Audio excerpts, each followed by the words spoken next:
Hello, genealogist. It's Book Sunday. I think this is Book Sunday number 8. I had all kinds of plans set up today for what I was going to do. I was going to do Hank Peden and the Revolutionary War in Maryland. That didn't work. I was missing a book. I was going to do Mississippi newspaper abstracts.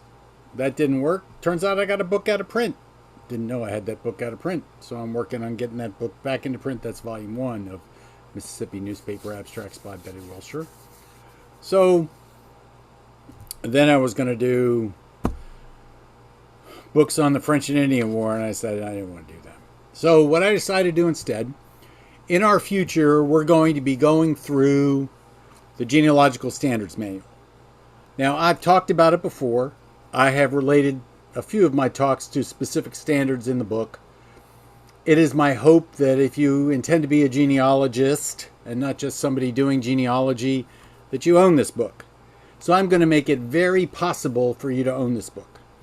I'm going to offer this book at a 30% discount, which means Heritage Books doesn't make any money really.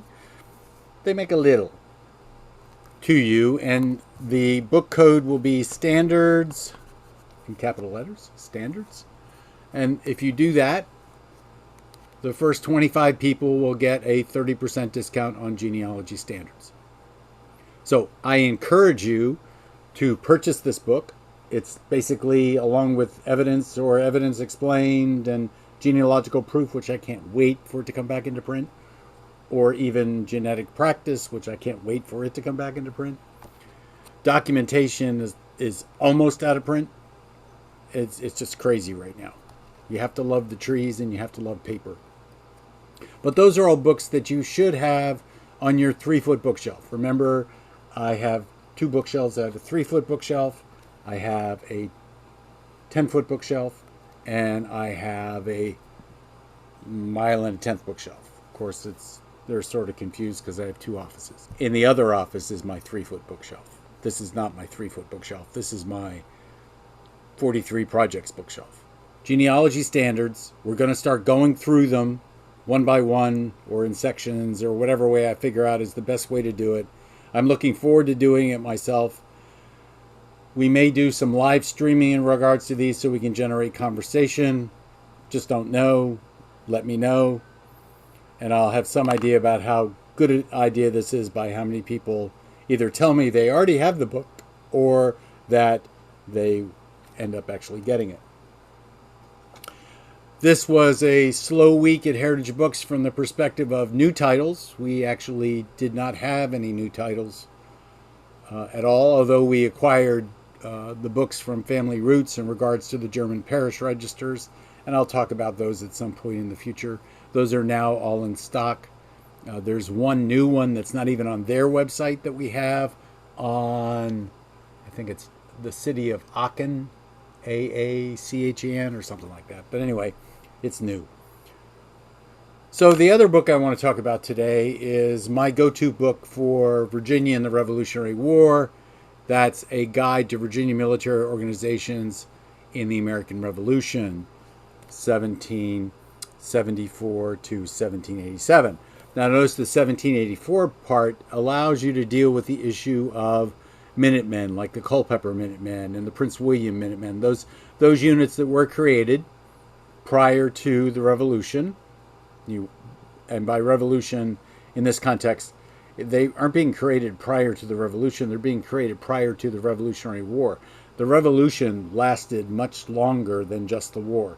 The war was like a sideshow compared to the rest of what was going on in the Revolution. But that might be a matter of opinion. So Minutemen were not just militiamen. They were individuals who were always ready at a moment's notice. Militiamen weren't always ready at a moment's notice. But Minutemen, their job was to be ready at a moment's notice, to go somewhere, to do something, whatever. This book deals with the Virginia Continental Infantry, all 17 units. There are a bunch in the beginning and then there are more.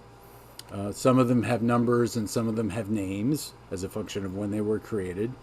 And those that have names are called additional Continental units, Continental regiments. And then there are some miscellaneous and special units and the partisan legions, like Lee and Armand. Then there is the Continental Artillery, which largely was raised in the South from Virginia. The Continental Light Dragoons, there are a couple of units that are largely Virginia units.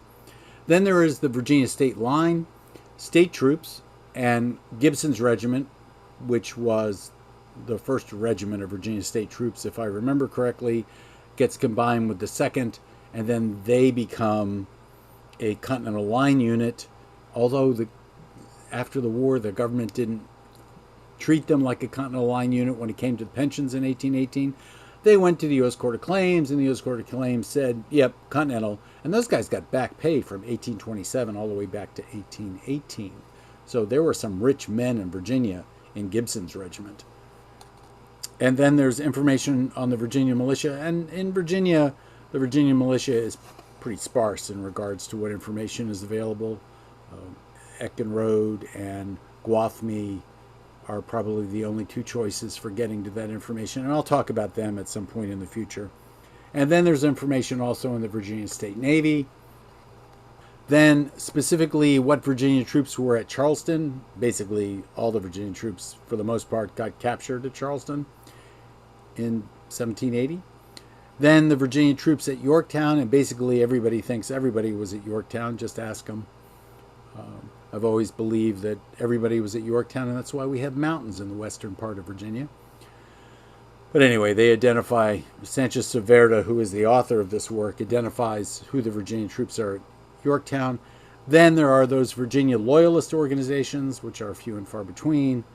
And then there's a calendar of unit names and variants. The real good part about this book by Sanchez Cervera is that for the Continental Line units, it will tell you what companies the initial units were raised from. So you will, in many cases, be able to identify a specific county where the captain is from. That's one of the hardest things to do in Revolutionary War research, is identify what county somebody is from.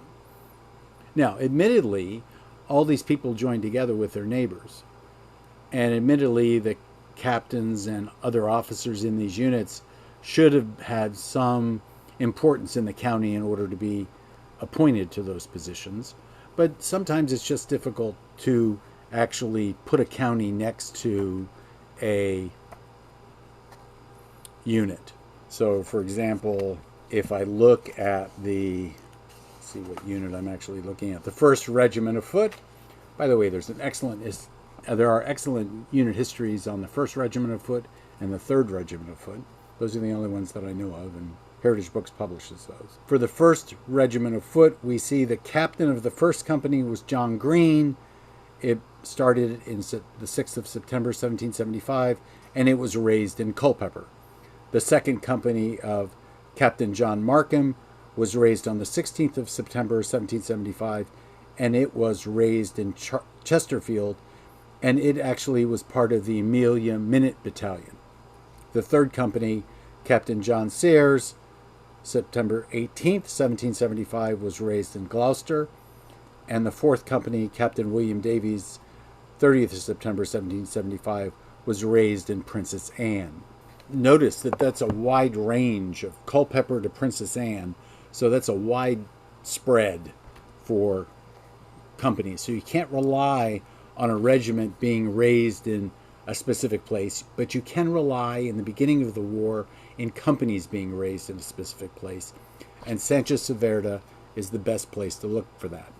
I'm going to make that book available at a 20% discount, and the code for it will just be VA Guide, capital letters. The first 25 people who come after that book will get a 20% discount. This has been Book Sunday. Not much of a Book Sunday. I'm sorry that it was so slow at Heritage Books that nothing new came in, but I can assure you that I have 4 boxes of titles coming in the next week or so we'll make up for that next Sunday. So this is Craig from Just Genealogy. This has been Book Sunday. Discounts provided. And I'll be doing probably another book for a discount during the next week. just for fun, because it's so much easier for me to do that than to do something long-winded. And I've done 2 long-windeds in a row. Craig, Just Genealogy, thank you all so much for paying attention to me. Buy books. Bye.